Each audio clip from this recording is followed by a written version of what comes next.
Anong mensahe ang kailangang marinig ng mga Aries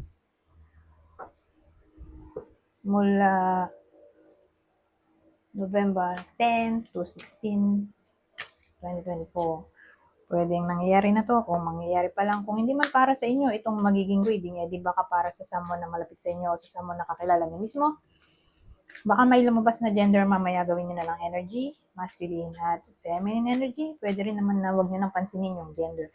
Hindi ko masasabi kung anong magiging reading, kung positive ba o negative. Depende sa kung anong mapipick up ng energy.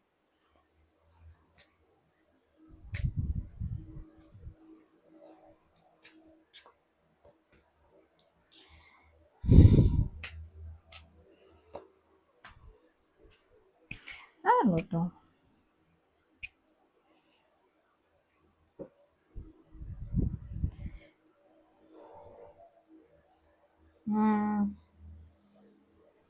Mamalagay itong deck ko dahil masikip.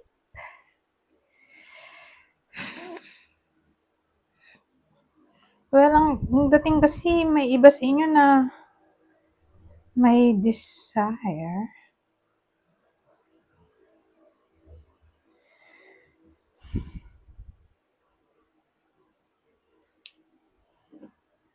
May desire na makipag-ayos in general. Maging masaya.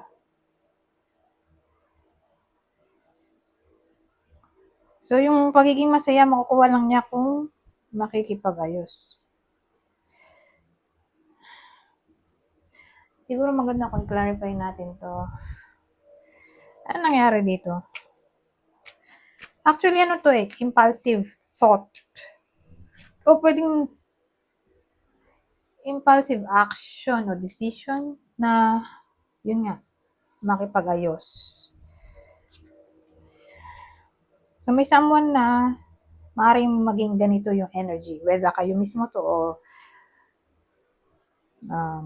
person na nakaaway nyo. O kung di matumama sa inyo to di baka tumama sa someone na malapit sa inyo. Pero again, ano to, biglaan na lang. Hindi to pinalano yung pakikipag-ayos. Okay? Dahil maganda tong dalawang card na to, at wag ka, dalawang court cards. So, major transformation, di ba? Maraming court cards at weathering. May ibang tao na pwede maka-apekto sa desisyon ng iba sa inyo. Okay?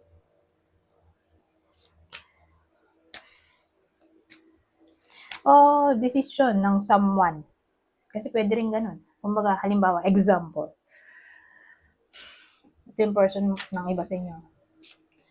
Tapos, nakausap niya yung kaibigan niya. Tapos, common friends niyo pala yon, yung kaibigan na yon. Example lang Tapos, napagkwentuhan niya kayo. Nila kayo. Okay? Hanggang sa all of a sudden, kasi nga, biglaan, di ba? Bigla na lang magme-message yung person ng iba sa inyo at makikipag-ayos. Kasi nga, dahil doon sa common friend nyo, kumbaga may something na napag-usapan sila, tapos may realization na, yun nga, pwedeng mangyari dun sa person nyo, kaya siya biglang magre-reconnect at makikipag-ayos. Maganda kasi to, the sun, di ba, positive yan, di ba? Lalo na kung napapaligiran siya ng positive red na cards. Wala namang negative dito sa cards na to, Lahat sila okay naman, Kaya maganda yung dulot ng sun. Nagmukha na siyang big luck o big blessing ba. O sabihin natin big happiness, big opportunity. Ano pa bang the sun?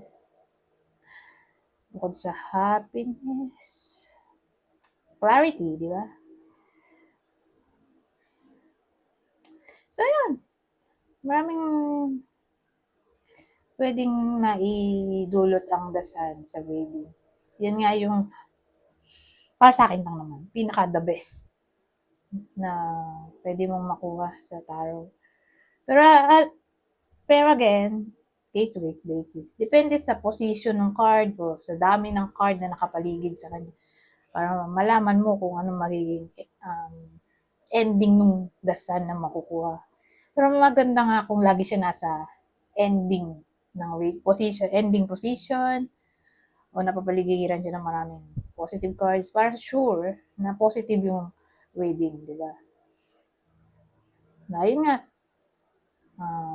babalik yung warmth, o magiging feeling inspired o energized yung iba sa inyo dahil saka di ba maganda nga yung sun. Ibang case din kasi pwede rin siyang card ng victory, success, celebration. So again, maganda na nasa reading nyo ang dasal. Lalo na sa dalawa, ito pinakamaganda. Susunod lang tong temperance. Pero maganda rin naman ang meaning ng temperance dahil dito, siya yung card ng reconciliation, di ba? Yung mag-meet kayo sa middle para lang magkaayos. Magkaroon ng agreement. So, yeah. Anyways, ano kayang possible na naging problema, no? Para magkaroon ng idea yung iba sa inyo kung tatama ba sa kanila itong reading. Kasi kung reconciliation to, anong naging problema? Three of Swords. Anong naging problema? Three of Swords. So, maaring something painful na nangyari. So, pag ganun,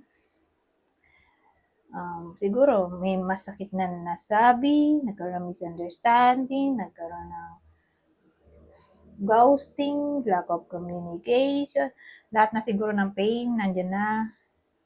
Especially yung cheating, separation.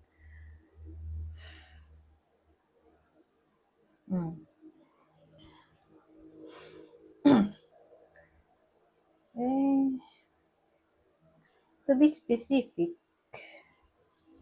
anong klaseng pain kaya, no? Diba? Page of Pentacles. Ano yan? Anong klaseng pain? Ito, nagmula sa Page of Pentacles. Ano ba yung Page of Pentacles? So, parang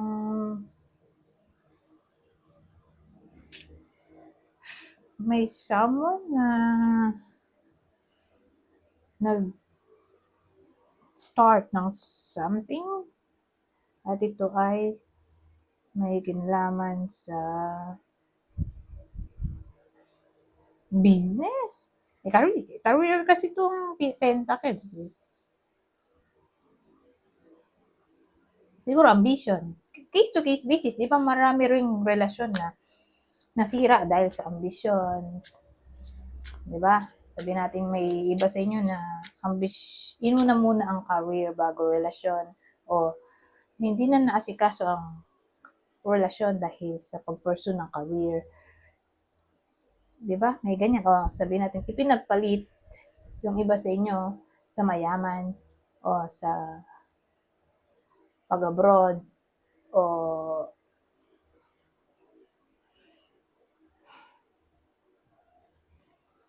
ewan ko saan pinagpalit. Pero probably dun lang naman yan. Sa career, ambition, money, someone na mayaman, someone na may authority, influence, may power. Ganun. Na parang nag-venture into something new na pwedeng mag-bring ng success financially. Ganun.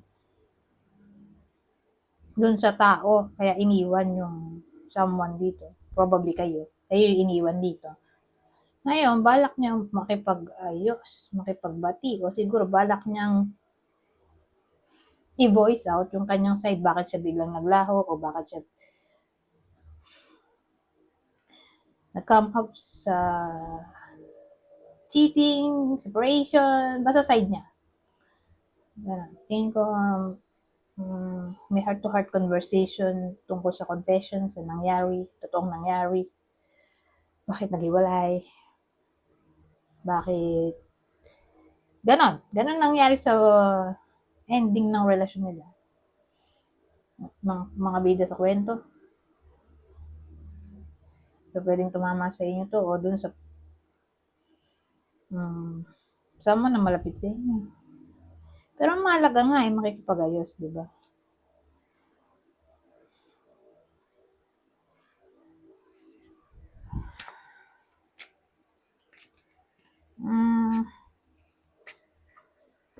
Anyways,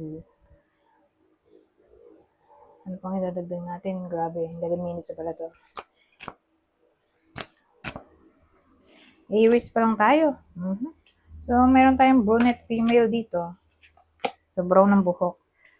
Well, tong brunette na to, lalo na kung single siya. Kasi brunette, brown ng buhok. Pero ang kulay ng babae dito ay brown. Diba? Skin color brown. Ito kasi maputi-puti pa to eh. Eh di, kung di brown ng buhok, ay brown ng skin. So, kung single yung babae ngayon, maaring magkaroon siya ng date. Sa week na to. O may mamit siyang someone new. Kung saan man yan, siya mapunta. O sa social media. Kasi gano'n, dating kasi kayong dalawa lang, di ba? So, pwede rin siyang sa text lang. O sa video call. Yung dalawa lang, heart to heart kayo. Di ba pwede rin ganun? Kasi kung long distance, paano kayo magde-date? Di sa social media na lang, video call, di ba? So, kung di man sa inyo to tumama, dun sa mga na malapit sa inyo, basta ganyan ang kulay. Morena, kung di morena, ay brown ang buhok. Dark brown. Anyways, ito pa. Ito na ang last. Kuha tayo ng isa lang. Isang card. Patience, please. Basahin ko na lang to at madali naman itong intindihin. What you're asking for is coming about. Have patience as there are unseen factors that need to occur first. So, yun ang sabi. Anyways, hanggang dito na lang. Goodbye for now.